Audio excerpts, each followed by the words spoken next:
Good morning friends, welcome back to my channel. এখন বাজে সকাল 9টা আর আজকে 26 ডিসেম্বর। ও এখন ওর বাবার সাথে খেলছে। ও তো খুব ভোরেই উঠে যায় অ্যাজ ইউজুয়াল। তারপরে আমি ওকে খাইয়ে দিয়েছি, এখনো খেলছে। আর এরপরে ওকে একটু ঘুম পাড়িয়ে দেবো, একটু রেস্ট নেবে। ওর একটু সর্দি কাশি হাঁচি এইসব হয়েছে, প্লাস পটিও হচ্ছে, তাই জন্য ওর রেস্টের দরকার। ওকে আমি ঘুম পাড়িয়ে দেবো একটু পরেই। এখন বাজে 10টার সময় আমরা মর্নিং টি খাচ্ছি।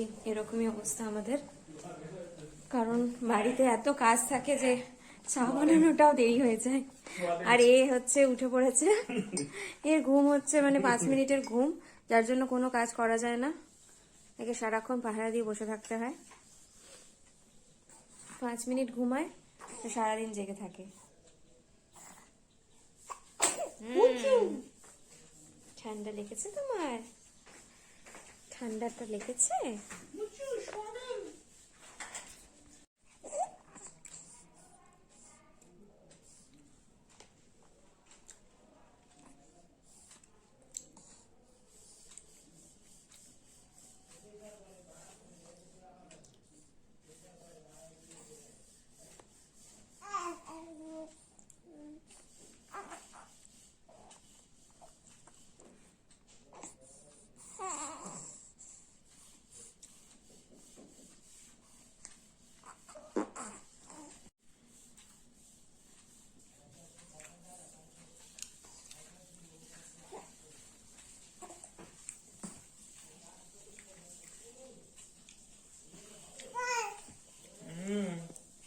এই যে চিয়ার্স চিয়ার্স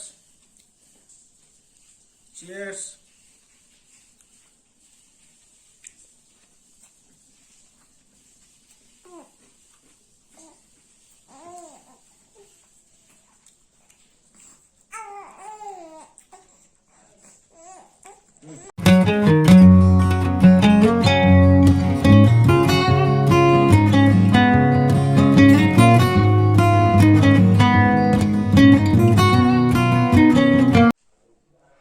এতক্ষণ ধরে দিদা ঠাকুমা সবার সাথে খেলাধুলা করে এখনো টায়ার্ড হয়ে ঘুমিয়ে পড়েছে। আর এখন আমি স্নান টান করে রেডি হয়ে যাব। আর আমার শাশুড়ি মা ভীষণ ভালো মাটন রান্না করে। তো আজকে আমার শাশুড়ি মা, আমরা সবাই রিকোয়েস্ট করেছি যে আমার শাশুড়ি মা আজকে আমাদের জন্য মাটন রান্না করবে। আর চলো দেখাই শাশুড়ি মা মাটন রান্না করছে। আর আরেকটা জিনিস, সেটা হচ্ছে ওর যেহেতু একটু ঠান্ডা লেগেছে, তো আমি একটা ঘরোয়া টোটকা বানাই। সেটা হচ্ছে লবঙ্গ, তারপর জোয়ান, এগুলো দিয়ে একটু হালকা তাওয়াইতে সেকে এটা ওর বুকে মানে ভাপটা দিই। তো সেটাও তোমাদের সাথে শেয়ার করবো আজকে। তো চলো দেখতে থাকো।